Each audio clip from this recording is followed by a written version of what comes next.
Welcome, everybody. Thanks for being with us today. Thank you for joining the Family Office Insights Luminary Series. We're super grateful to our dear friend, Chris Davino, who introduced us to the Whiskey Project Group and its principles. We have a lot of people coming on today, so please feel free nonetheless to post your questions in the Q&A or the chat. We'll get to as many as possible. We are going to be recording this and posting it on the Family Office Insights YouTube channel, and hopefully we can also have it on the website for the Whiskey Project Group folks, so you can also look at things there as opposed to Family Office Insights. We'll also be making sure that everybody gets in touch directly. We can't hear or see you, but we know you're there, so be sure to post your questions as they come to mind. We're super excited to have Darren and his colleagues here today, and for the record, we're going to be doing a more in-depth presentation and pitch next week, and we'll be alerting everybody for that as well. So as you participate in the webinar today, if there's anybody that comes to mind that should hear what you've heard today and could be interested as an investor in this project, you're certainly welcome to make sure that you put them in touch with the principals of the firm. So as normally the case, we're encouraging everybody to contact the principals directly, and with the intent of making sure that everybody gets the information they need to deploy capital as appropriate. We're going to do a little bit of introductions and then get into the meat of the matter, and more or less do a Q&A and interview process here. And super excited to have the Whiskey Project Group and Darren and his folks, particularly in light of what's going on in the world. And you'll soon find out why. So with that, Darren, welcome. Thanks, Arthur. And thank you all for joining us today. I know everyone's got busy lives at the moment, so we certainly appreciate you making the time to listen to us and I guess the amazing work that we're doing here within the Whiskey Project Group. So let me just get straight into introduction. So myself, Darren Schuback, I'm a former Navy, both sailor and officer, and worked quite an extensive period of my time. I've spent working in special operations over the years, particularly focused on special recovery operations and counter-terrorism for a Tier 1 unit here in Australia. Unfortunately, Ryan Carmichael can't be with us today. He's my co-founding partner. He's over in Europe, expanding the business in Europe at the moment, just negotiating some opportunities over there after a lot of interest coming out of Europe.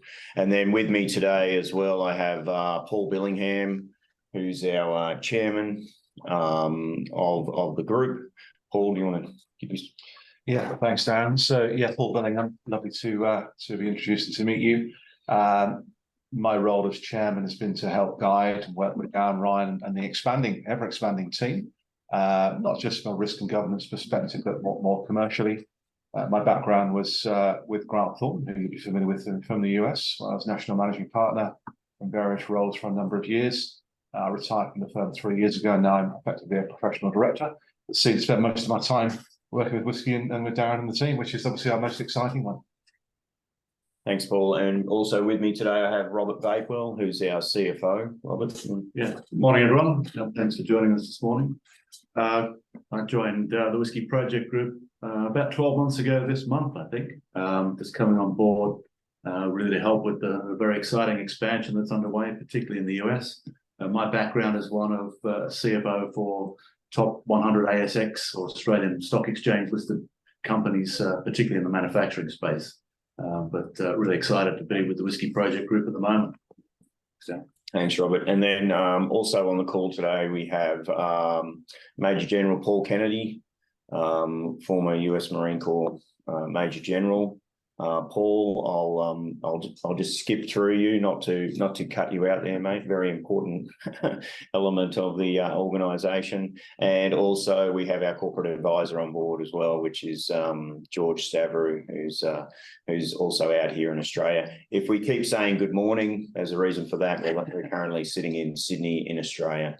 We don't have our full-time presence over in the US just yet, but we're working on that. So our mission statement as an organisation, as you can see there, we're aspiring to be the globally preferred and trusted provider of innovative watercraft solutions, particularly important in order to continuously serve government, commercial and rescue agencies' evolutionary needs. So we're more than just a traditional boat builder.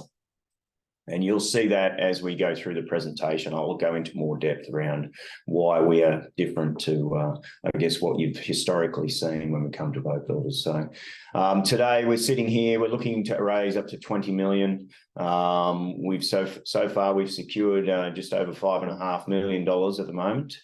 And this is primarily to support it's growth capital to support our expansion into the US, to be able to better support US Department of Defense opportunities.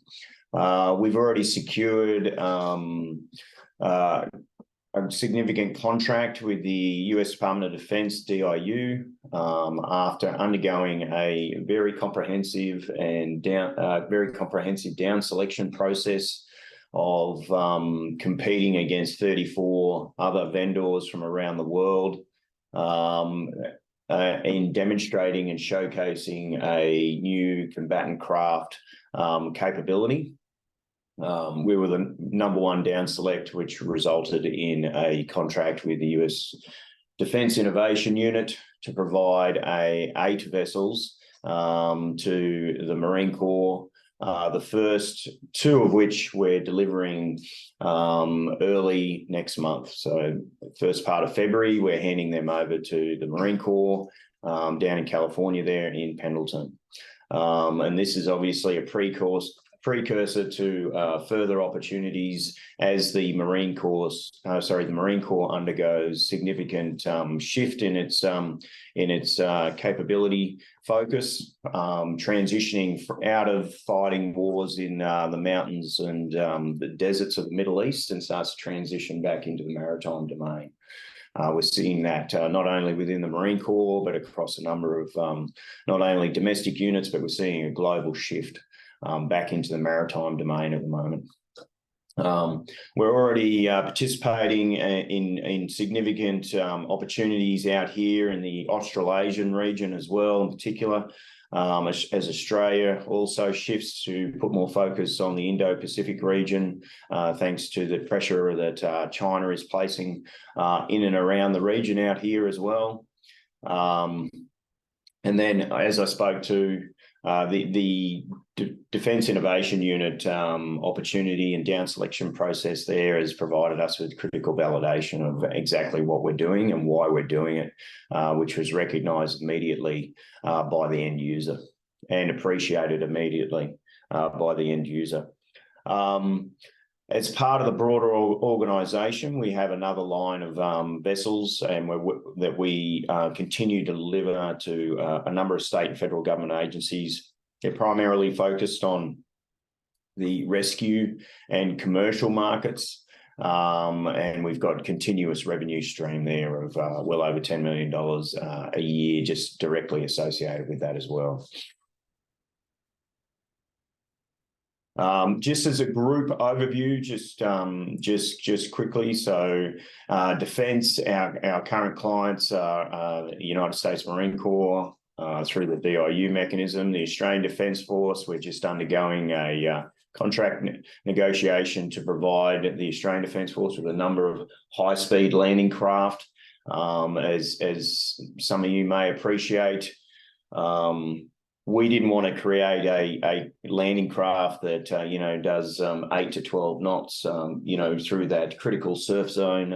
It's the most vulnerable part of the amphibious force transition. So we created a high-speed landing craft that's been recognised immediately as an extremely innovative product by the Australian Defence Force. So we're just undergoing a contract negotiations with them.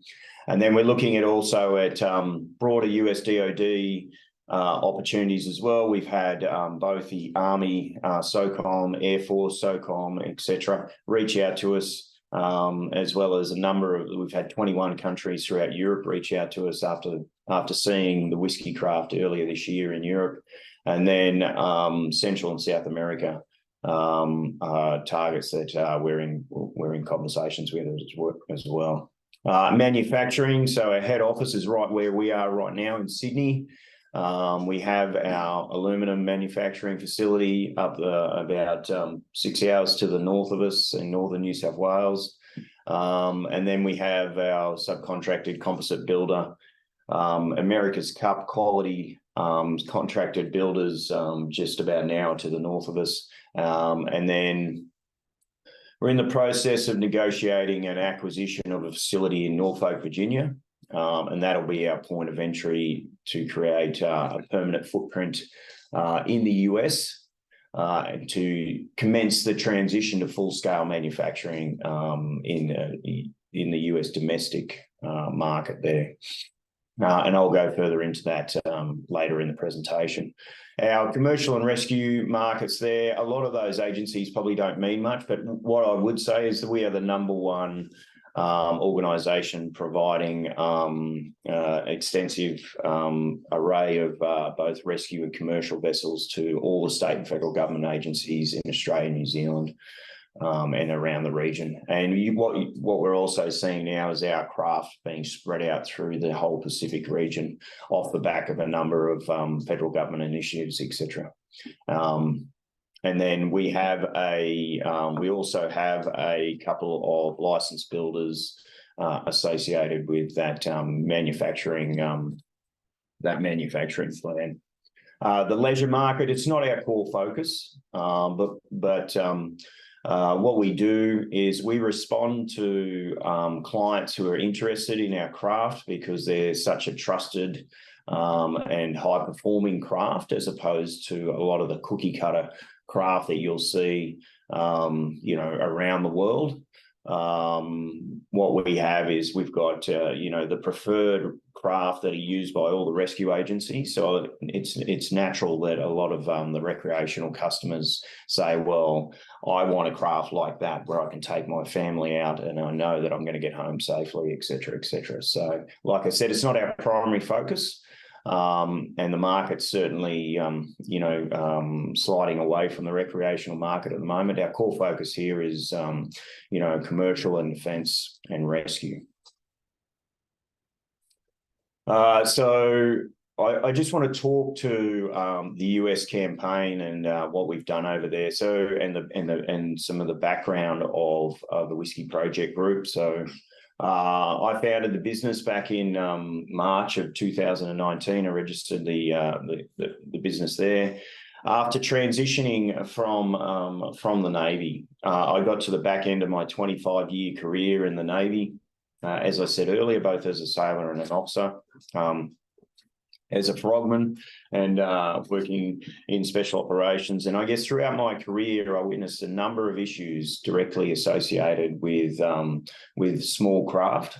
Both from everything from the little black, combat rubber raiding craft all the way through to the airdrop ribs that we use to push out the back of aircraft and do what we got to do for SRO operations. But I witnessed a number of issues which were directly impacting the lives and careers of my frogman colleagues, to the point where I witnessed a number of my colleagues have career-ending injuries such as knees blowing out, lower back issues. In fact, we had one of my colleagues, we went out to do an interdiction operation and he got pinned between a large merchant vessel that we were interdicting and an 11-ton ad rib he got pinned and smashed in between the cargo vessel and the rib, and ended up breaking his back instantly.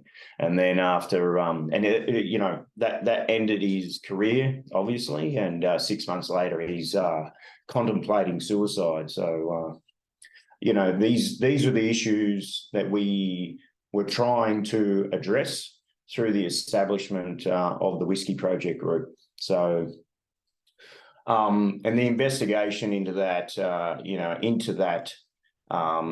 situation there, a lot of that issue could have been overcome through a better performing watercraft, et cetera, et cetera. So I left Defence, established a business with the intention of creating a safer, a better performing watercraft that was absolutely fit for purpose for the operators, because historically what I'd seen was boats being built and designed by boat builders, and unfortunately Defence can only go to market, and they only get exposed to what's in the market. And after conducting extensive amount of research, I realised that particularly the boat market, none of the craft were being designed by operators for operators. So that created a significant difference in our product offering. And I started to design and develop the craft from the hull up, like I said, to provide a more safer, high-performing, fit-for-purpose watercraft. But after we revealed our first craft back in 2019 at an international maritime exhibition down here in Sydney, that triggered a lot of interest from around the world, but in particular from the Marine Corps, because they were at the very start of their journey of transitioning, from fighting wars in the Middle East back into transitioning back into that maritime focus, thanks to the pressure of our eastern neighbour here. And we engaged with the Marine Corps. We started, talking to the Marine Corps about what we were doing. And then we started on a journey to showcase and demonstrate exactly what we were doing. So we took a craft to the US, the next generation of that craft, and we showcased that over there. And they soon realised that this was game-changing for them. And it's not, because people always ask too, it's like, well, what's so different about your boat compared to everyone else? And it's not one thing. It's not one thing. It's a holistic approach. It's everything from the hull, and the performance that we get out of the hull, the safety advantage that we get out of the hull. It's a reduction in shock of up to 40%. So when you're talking about knees and backs, and I guess more importantly these days, the sensitive equipment that we need to carry on these types of craft to provide us with an operational advantage, that sustains our equipment, and creates longevity in our equipment, creates longevity in our humans, etc., as they're out there dealing with the elements of the maritime domain, which are, the toughest in the world from my perspective.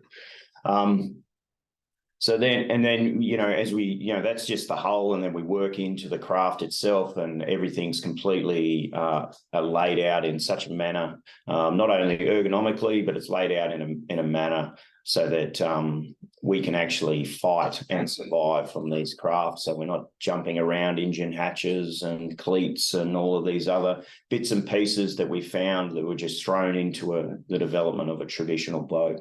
These boats are designed by a warfighter for the warfighter. And as you can see here on the right-hand side there, you'll see the larger Whiskey Bravo watercraft.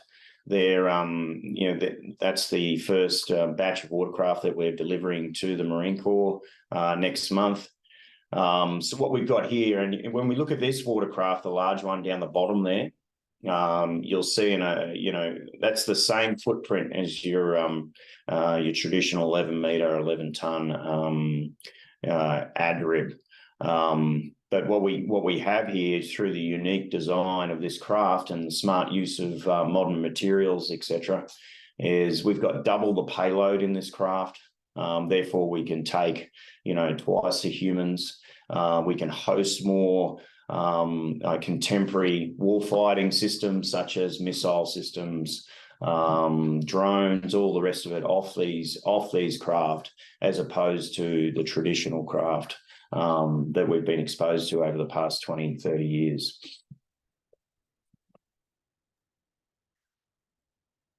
Hey, Darren, Yes, Arthur. people would naturally think that if you're talking to the Marine Corps and we're talking about vessels for the water, that the Navy would be the next step. Does that make sense? Not necessarily, Arthur. The Navy, and I'm not sure of your audience online at the moment, but in my experience, the Navy digressed its small craft capabilities some time ago. It handed it over to the Marine Corps. And then the Marine Corps, unfortunately, with its focus in the Middle East, that naturally just kind of dissipated over a period of time. And it actually was stood down, I think, in around 2005 or 2006 or something. The Navy has, it certainly has its combat craft division, and, all in the special, in the naval special warfare community, you've got your SWIC operators, they're running around, but traditional Navy, the big Navy, is primarily focused on the larger ships and craft and submarines, et cetera, et cetera. What we're seeing now is, the Marine Corps standing up its smaller combatant craft community again. Obviously, the naval special warfare community will sustain and maintain its capability in the small craft space. But for the more broader application here, I think the primary focus there will be on the Marine Corps. Paul Kennedy, do you want to add comment to that as well, based on your obvious background and experience?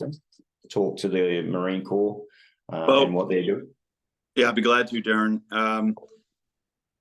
My background is as an infantry officer, and I witnessed in 1991 the stand-up of what was called then the Small Craft Company, which was about 60 tactical watercraft down at Camp Lejeune, North Carolina. And we ran that primarily in response to Plan Columbia, which was the counter-drug war that President Reagan initiated. That was disbanded in 2005.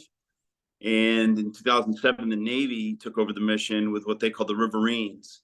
And the Riverine squadrons were basically small aluminum boats. We used them extensively in Iraq and Afghanistan, not in Afghanistan. And then the Navy made a decision that they couldn't afford to maintain multiple commands with niche missions. And so they disbanded the Riverines. They lumped them under a security force under the Naval Expeditionary Warfare Command. And so there's been this requirement gap or capabilities gap.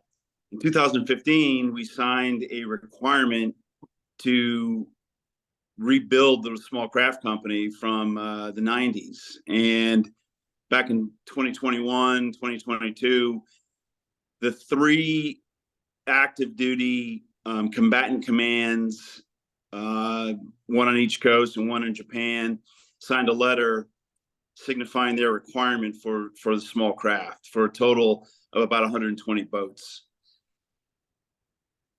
At the same time, Marine Corps Forces Reserve down in New Orleans also put in a requirement for about 30 watercraft. And so the Marine Corps has a standing requirement that has gone unmet for a number of years.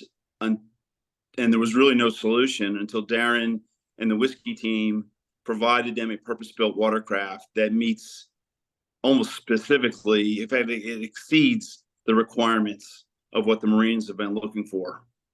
And so I think that with the delivery of the first two watercraft this month, you will see subsequent orders for these boats as they prove themselves up to the potential of 130, 140 boats. And that's just in the Marine Corps.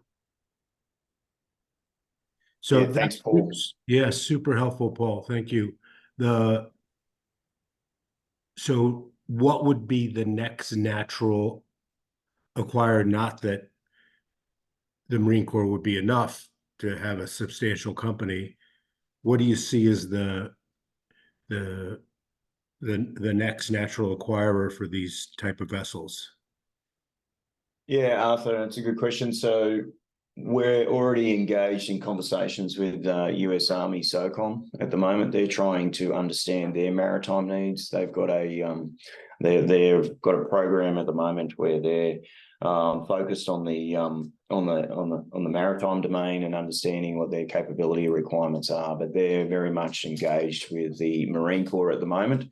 They've identified as the Whiskey watercraft as a highly suitable platform to meet their needs for both the Alpha, which is the smaller variant, as you can see on the top right-hand side of this screen, and the Whiskey Bravo and the larger one down the bottom. I'll just quickly talk to those and why the different sizes there. So one of them is 30 foot, one of them is 40 foot long. What we designed this around, which is another, just one of the many unique elements. So the 30-foot craft there is designed to be air deployable from a C-130. So obviously a non-strategic asset can move and drop this boat anywhere around the world.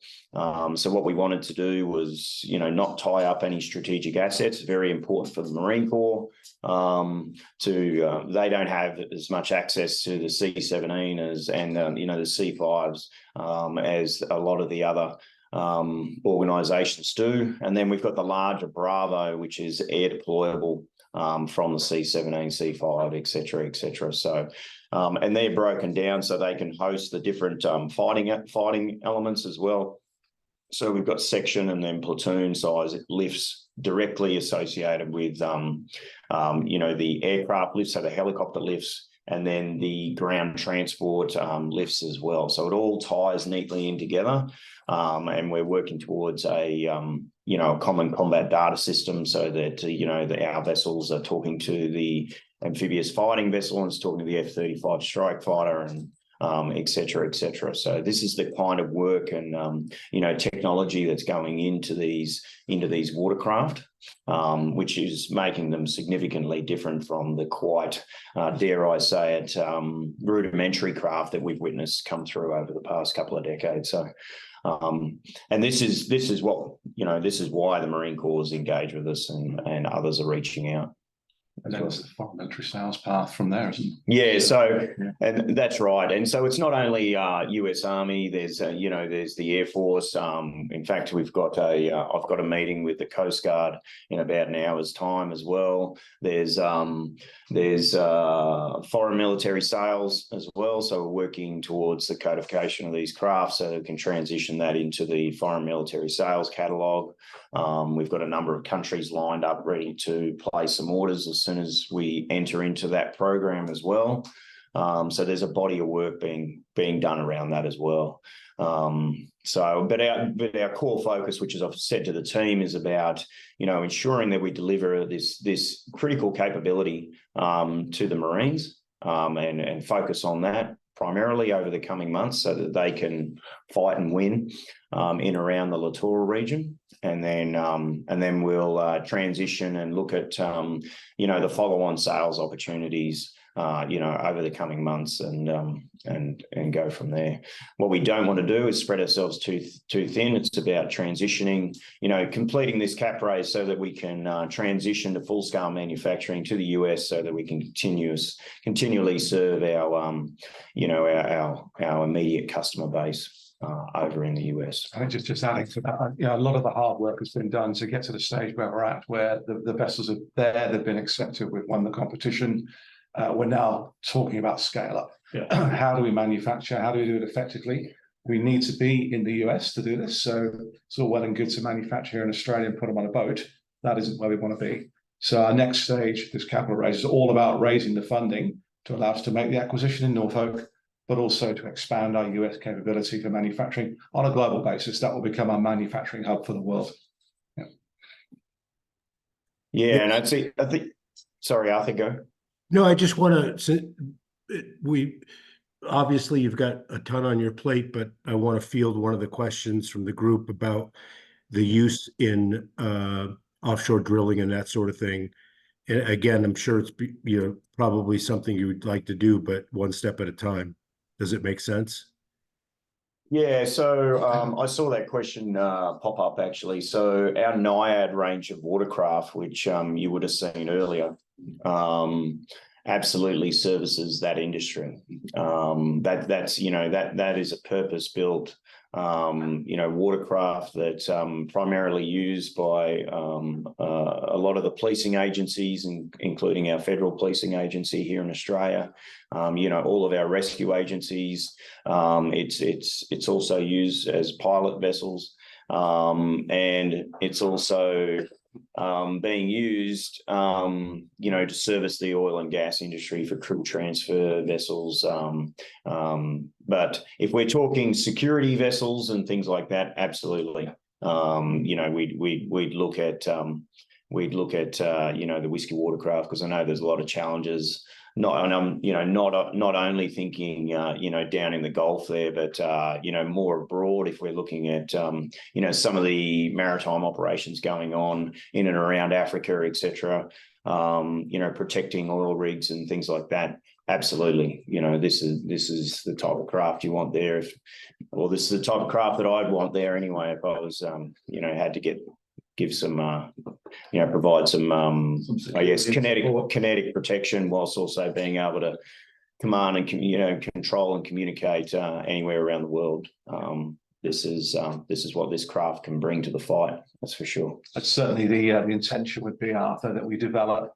We got a Naiad range, but that Naiad range of vessels also in the US. The company we're looking to acquire services 60 or 70 aluminum vessels a year already. And so that capability is in there. So while we're focusing on the defence side, the intention is to develop that capability in parallel, so that we're attacking more than just one market. Yeah, the other thing I was thinking about is the, current event wise is if this was available widely, would the effort in the Red Sea that we all know about going on there, would this help that effort to thwart the danger there? Yeah, it's interesting you make that comment, Arthur. I've just had a message come through overnight from some of our US-based colleagues over there saying if only we had four of these whiskies over, in Somalia or in the Red Sea area at the moment, we'd be able to, really create a difference. That's for sure. But I guess also when you look at some of the issues that we're having in and around those regions as well. So and this is an important element of once again of why we're so different. I'm not sure if anyone's seen the recent media. What we did at the back end of last year, I've been working with one of the prime companies. I was working with Raphael, doing an innovation development of integrating the Spike NLAWS surface-to-surface missile system on the back of the Whiskey Bravo watercraft. So I've been working on that in the background over the past year. And we revealed that capability down here at the International Maritime Conference at the back end of last year. And traditionally, and why is that important? I mean, I know it's sexy if you can shoot missiles off a small craft. That's sexy straight away. Like I think that's groundbreaking. But I guess more importantly, what we've witnessed in the past is to be able to provide that effect or deliver that effect. You've had to commit at least a patrol boat size vessel, if not a frigate or a destroyer, to be able to deliver that type of effect in and around the region. A lot of the navies around the world just don't have the assets to be able to commit, to be able to, they've got limited amount of assets, I guess. And each one of those assets, has a minimum of 200-300 people on board. That's a lot of people that they're committing to deliver and that type of effect in and around the region. And they just can't spread, their limited assets around to get the coverage and control the coverage in such a broad area such as the Indo-Pacific region. So I wanted to go down a path of our craft are optionally autonomous as well. So we've already proven autonomy on our craft, so they can be controlled anywhere around the world. We can push and pull data anywhere around the world. So you can be sitting in the Pentagon looking at what Whiskey Bravo is looking at, up here operating in the Indo-Pacific region before, and then to be able to deliver an effect of, twin quad canister missile systems on the back of a Whiskey Bravo in an optionally crewed configuration. All of a sudden, we've got the ability to have a completely networked whiskey watercraft. It can be networked to other whiskies. It can be networked to frigates, destroyers, you name it, whatever, air assets.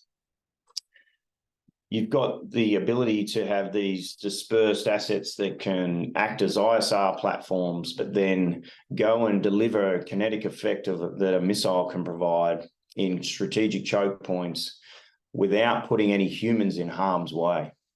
So that's the difference, and that's why it's so important that organisations like us, like Whiskey, continue to innovate, continue to provide cutting edge capability, developed by a warfighter for the warfighter, because we understand the problems that they're trying to overcome.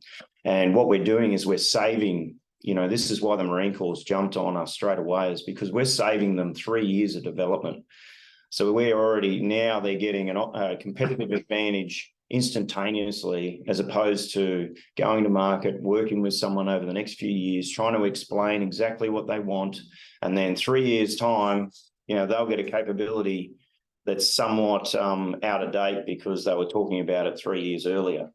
So what we're doing is, we're projecting their, keeping them ahead of the curve, the warfighting curve. And that's what we need, because it's, as everyone can appreciate, technology is developing so quickly. We need to be able to, remain on the cutting edge of capability here. And what you'll also see with our craft as well is they're somewhat future-proof as well. So we've designed them underneath the hull, in the hull, underneath the deck. You can upgrade these craft, from a technology perspective whenever you want. You don't have to go, like traditionally, you'd have to go and pull the craft apart, cut it up, etc., if you just wanted to change some type of sensor on the craft. You don't have to do that anymore. This is literally plug in your computer system. You can, run fiber optic cables, do whatever you want on these craft. We've got the power and the weight and space claim to be able to do that. And it's been architecturally designed internally to allow for that without cutting or doing anything to the watercraft. But you can also see, I think, the financial advantage for the end user here. You can see the pricing up there. So for 4 or 5 million, you get a Whiskey Bravo with the capability that Darren's described, compared to what $1 billion frigate. So you can imagine a network of 4, 5, 6 of these and the reach they might have, whether they're autonomous or not. And with naval budgets being so challenged these days, you can see how quickly and how advantageously this could be perceived by not just the US Navy, by other navies around the world. And that really is the difference, working smarter rather than getting bigger, and trying to deploy the funds where it needs to be. So we can see the attraction, and in conflicts like you've highlighted, Arthur, whether it's the Red Sea or what we've seen with what happened in Israel a few months ago, having these vessels, which are, I don't want to say expendable, but they're relatively cheap compared to putting a frigate in harm's way, has got to be a good thing. And that's really where we see the focus. Yeah, and clearly this is not something I've studied or know a lot about, but what naturally struck me is that this success of the drone program, if these could be autonomous, then that seems super cool to me. You could deploy these things in unmanned, and that seems like a huge advantage. Well, I guess more importantly, to touch on Paul's point just now, our idea there with unmanned was, a lot of the navies, to Paul's point, cannot afford bespoke, LRUSV type programs, these very one-shot deals. We're just going to develop this multi-billion-dollar USV program, and that's going to save, that's going to do everything for us. A lot of navies cannot afford that around the world. So what we designed here with our watercraft was it's optionally crewed. It's optionally autonomous. So if you need it, and it's completely versatile, so it's completely multi-mission. So if I need this craft to be, to push it out the back of an aircraft, jump out after it and go do an interdiction operation because, some pirates are taking over, some vessel over in, the Red Sea or something, we can do that. If we needed to participate as a larger networked force, to sit in a strategic choke point for days on end, we can bring it back, reprogram it, send it out uncrewed, autonomously as part of that network node, as a network node, as part of that larger force, to sit there as an ISR platform and collect data and push and pull data, as part of that network. We can do that. It's not a one-shot pony. You can do whatever you want with this craft. You can plug and play. You can pull, the whole back deck's reconfigurable, et cetera. That was part of our development process as well. We mapped out all of the maritime mission sets that we could possibly do or be asked to do in that, defence and constabulary environment. And then we started to design and develop the craft to be able to fulfill as many of those maritime mission sets as possible, through it being reconfigurable, both from a technology perspective and from a ergonomic and a combatant perspective as well. And that's the versatility that you're getting out of this craft. You're not getting this very expensive bespoke craft. It's a completely versatile multi-mission platform here. And I think the foreign, we were at the Indo-Pac show. The Dutch Navy chief came on board. They'd buy them tomorrow. We're focused on servicing the needs of the USMC because they've been an incredible sponsor and supporter. The way they've paid us for these first boats was unprecedented. The support they've given in the development and the evolution is great, but we know that once we're accepted, then the size of the prize is just massive in terms of the applications, both for Army and related forces, but also naval around the world. As I stress again, our intention here is to make the US our manufacturing base and to export these vessels around the world. From, and Darren explain what we've got planned there later on, but that will be our focus going forward, which hence, reaching out to people today. Yeah. Here's some of our, just to push across, sorry, Arthur, just to push across to some of our other vessel offerings here, you'll see this is our other line of craft. And we talk about NIAD, we talk about, providing these craft to rescue and, policing agencies, etc. One of the high-speed landing craft, that's a smaller variant that's just being used locally. So that craft there, that landing craft down the bottom there, that does 30 plus knots, etc. So these are some of the other, product offerings that we have, in our catalogue of watercraft, complementing the Whiskey Project Group's capability. Hey, Darren, can you jump back a couple pages to where it talked about the 5.9 million? I think I saw a number there. There it is. Oh, so this is an earlier innovation contract that we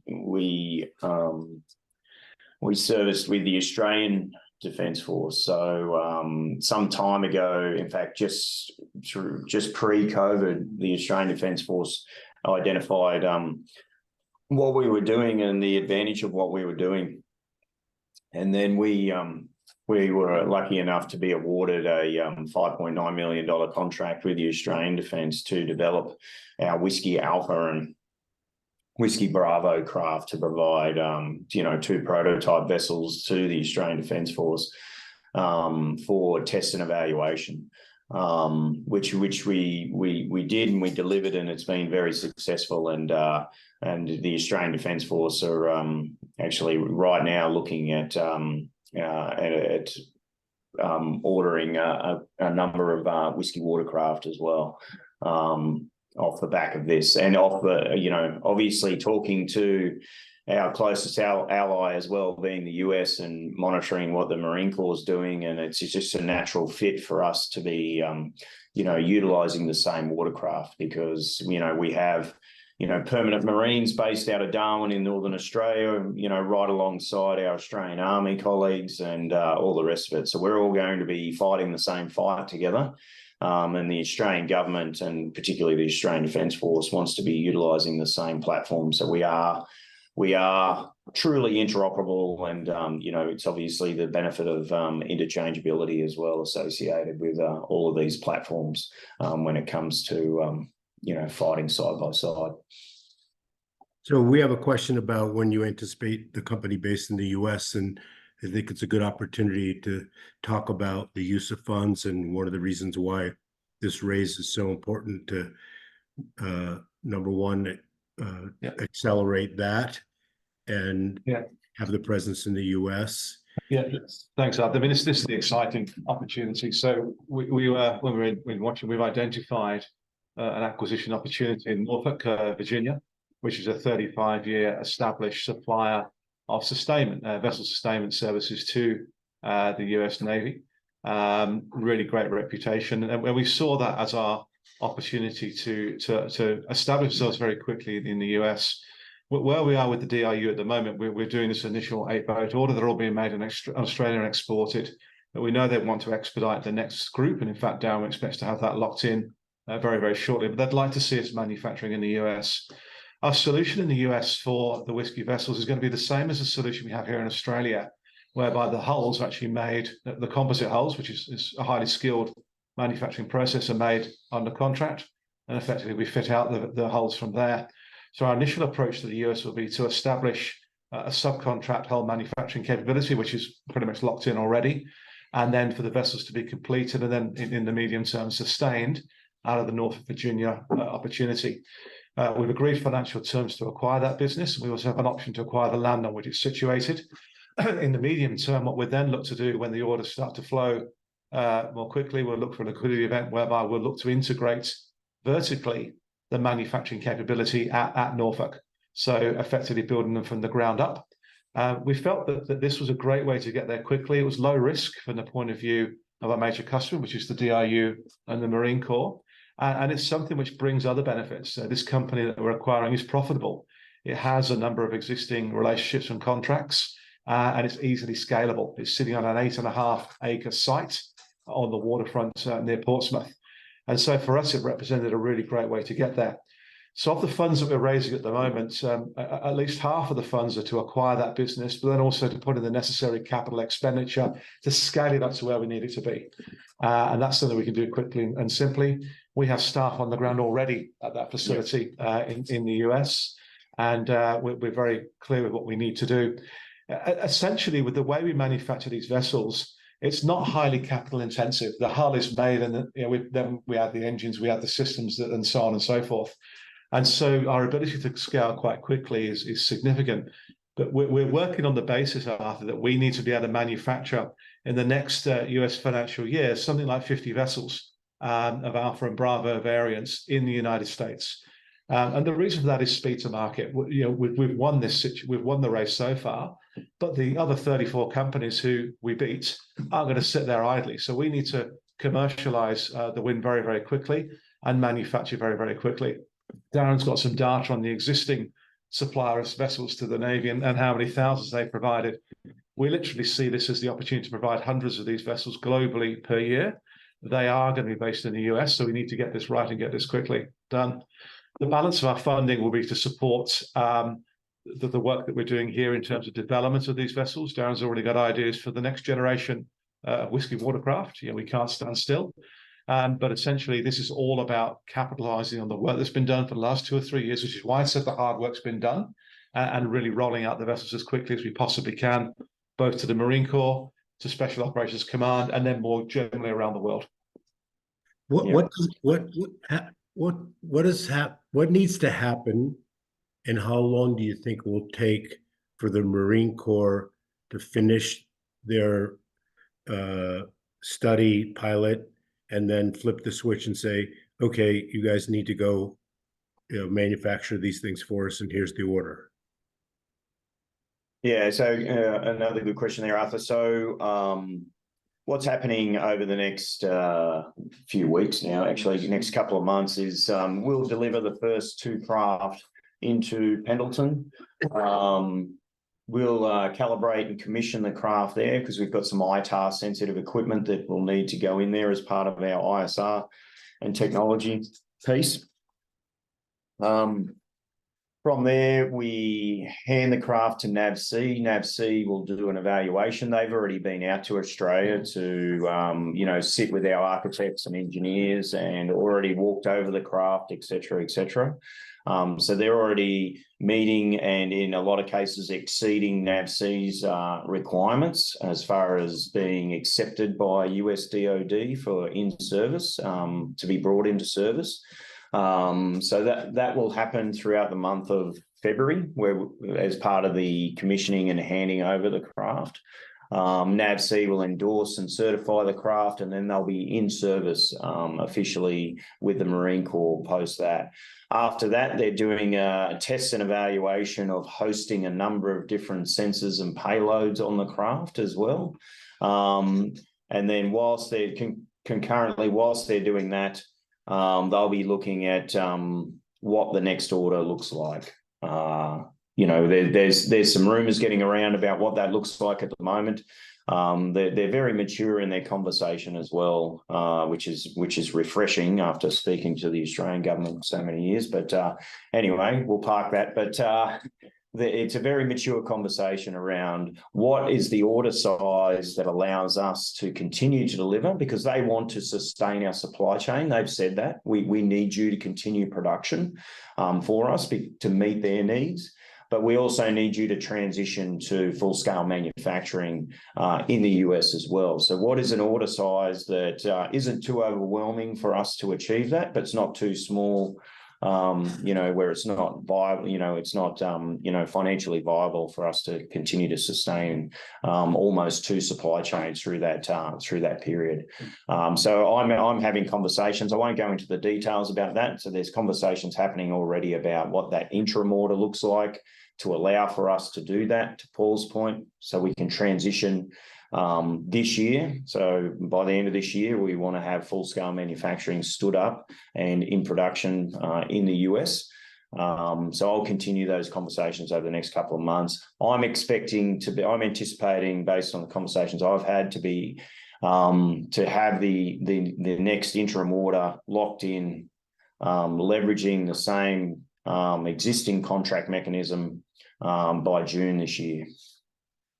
I think what comes out of that is the way that they're working with us to make sure we succeed. Yes. So it's not a typical tender process. It's already been working with us to make sure. Yeah, it's already been competed. I guess that's the big point, and that's what they're leveraging as well. They've gone to a global market. It's already been extensively competed. They've done a lot of due diligence before we even started building the boat, as far as, you know, our capability offerings concerned. NAVC's been engaged with us throughout this whole time, to the point where they've flown out to Australia, a number of them, you know, they're set with us. Now it's about getting the craft there, you know, them going through their final checklist, the commissioning of the craft, handing them over, certifying the craft. And that also, that not only opens up pathways for follow-on orders internally, but like I touched on earlier, that also opens up pathway to foreign military sales as well. And I guess what Paul Kennedy was saying, it's been a genuine partnership, really the last couple of years. It's not, you know, I've been in business 35 years. It's not been a conventional customer vendor situation. It's been, what can we do to work this thing together to make sure that we get what we want, and how can we help you along the way? I was staggered in terms of how supportive they've been, and, you know, Darren made an aside about the Australian experience. You know, you die waiting in Australia. The Marine Corps has just been fantastic, and has just been the ideal partner for us. So we it makes sense that they would want you to succeed, and not hold your feet to the fire in margin and all that kind of stuff. They want to make sure that you can deliver what they need, because it's important to them, right? So you would naturally think that in the context of business. Is it, and I know this sounds like it's going to be a customized order, so to speak, to make sure that the supply chain and you succeed and you can deliver, is there normally progress payments and that sort of thing, so you don't have to go raise more money?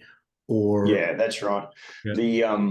The terms, so we set out and negotiated terms, obviously, as part of this initial contract, and the terms that we're under, from a financial perspective, are extremely favourable. They're looking. We negotiated like a 40% upfront payment. Which for us is when I'm ordering long lead items like engines and things like this, like that. That's very favourable terms, compared to some of our other clients, state and federal government clients here, where, they're only willing to offer, it's almost like 10% upfront and, the back end's 40%, etc. This has been, like I said, it's, I cannot express how mature and refreshing it's been to work not only with the Marine Corps, but with the DIU as well. Like they're not going down a path wanting us to fail. They're wanting us to succeed, because first and foremost, the Marines need this capability, and they need it yesterday, because there's real items that need to be addressed around the world. And then the DIU is about innovation, and it's about speed of that innovation to market, to put it in the warfighter's hands. So it's been a really refreshing process, and they back it. Their back of house supports that as well, which has been refreshing, which is, the financial mechanisms, etc., for us to get there. And that goes to our capital raise question, Arthur. Very little, if any, of the capital raise will go towards conventional working capital. In fact, we have the Australian government lined up to fund through their Export Finance Corporation the initial batch of orders, but we actually don't need them. So what we're looking for here is growth capital, not just to build the boats. We actually don't need working capital to build the boats. The 40% that Darren described isn't just by boats. That was for the whole order. For the first batch of 4, they paid 40% of the gross cost. Now, there's 2 are still being made up front. And we expect that, we know that will continue. So for us, it's all about getting the money to grow to meet future need. We're very comfortable that we've got the working capital sorted out for the actual builds. Yeah, I mean, I don't know how this works, but my sense being that the Marine will be the counterparty is it's infinitely financeable, if you've got a purchase order, right? To oversimplify it, right? Even with the 40%, if you needed additional capital, that's something a bank would do, right? Yeah, that's right. Yeah, and we're certainly alive to that, Arthur. So one thing we are looking at is debt as well. At this point in time, we don't have much debt in the group at all, but that's something we will look to do, particularly when we get ourselves established in North America. And once that happens, is everything that you're doing and everything we talked about in one entity, and so an investor that comes in with equity now participates in the success of the group? Yeah, so in Australia, what's called an unlisted public company, which is, we have about 120 different shareholders already. So it's quite onerous in terms of the reporting and the governance in there. So it's a pretty regulated environment. Those of you who are familiar with Australia will know that. We've established a US subsidiary, of which we're forming the board now. I think I'm on the board with Darren and Paul and so forth. But the intention will be that going forward, that will be the entity that contracts with the USMC and others, and that will become our primary vehicle. Excuse me. We're very open to the future from there. There's going to be a liquidity event at some point down the track. We're thinking probably 2 or 3 years, but it's probably going to be US based. We don't see at this point in time why we would list in Australia when 90% of our customers and our revenue is US. Yeah. So we're really looking effectively to morph into a US business. For a number of reasons, not just the fact that the customers, but that the US seems to get what we do far easier than Australia. The opportunity and the location of our manufacturing in the US makes absolute sense. Building boats in Sydney and shipping them to the Northern Hemisphere makes no sense whatsoever. Yeah, right. Yeah. And so, we see that as our future. So this is very much a reverse into the US, and the structure is already in place to do that.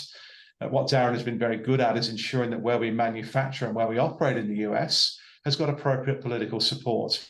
We're very well connected with the right parts of the US government through Paul's help, the Marine Corps, and very aware of the conversations that need to take place, particularly for foreign-owned companies working in the United States. So, we intend to paint ourselves, for all intents and purposes, as a US business. and our structures and our capital structure will reflect that. Yeah, Paul, we're going to do this again next week. Paul, if you're still there, maybe a quick comment before we wrap it up of how unusual it is that the Marine Corps is moving so quickly, and what we're going to run out of time, but what catalyzed that, aside from what we've already learned about the unique need and the unique utility of the boat? Well, I'll just say this, Arthur. My last job, and I've worked in Washington for a number of years, but my last job was running legislative affairs for the Commandant of the Marine Corps. From the first conversation to this contracting through the Defense Innovation Unit happened like virtually as a snap of the fingers, the way these programs go. Usually it is years. There's lobbying that is done. You get congressional support. You get their stamp of approval, and it takes 5 years to get anything pushed through the snake. The Commandant of the Marine Corps went through a resizing of the Marine Corps. It was almost coincident to the birth of this whiskey watercraft. And so as the Marine Corps was remaking itself, coming out of the Middle East and understanding what the requirements were, and then all of a sudden you have a purpose-built boat available, they put money from other programs into this effort to get these boats out as quickly as possible. Because there is no other capability in the U.S. inventory. There are no other boats that can fill this need. And so Darren is a very specific, timely solution to the Commandant of the Marine Corps' problem. And when it arrived, they went great guns. It did not hurt to have 4 3-star generals that are in charge of operational commands. They're the guys that are going to fight the wars, all sign letters saying that we want that boat. Wow. Yeah. And so, yeah, listen, I've watched programs for years, starting in 2006, just languish, and they go into what we call the valley of death, and they never get out of the good idea phase. And this was almost instantaneous. Yeah, super exciting. Yeah, we have to wrap it up, guys, but this has been really, really interesting and helpful. As everybody knows, we're going to be doing this again next week, so we'll alert everybody. I think the date is the 25th, right? Yep. So we'll make sure everybody knows. Yeah. Thank you, Paul, for that. Darren, you want to wrap it up with a wrap-up comment, and then we'll push everything out to everybody and put everybody in touch? Yeah, absolutely. Just close out by saying thank you once again for your time.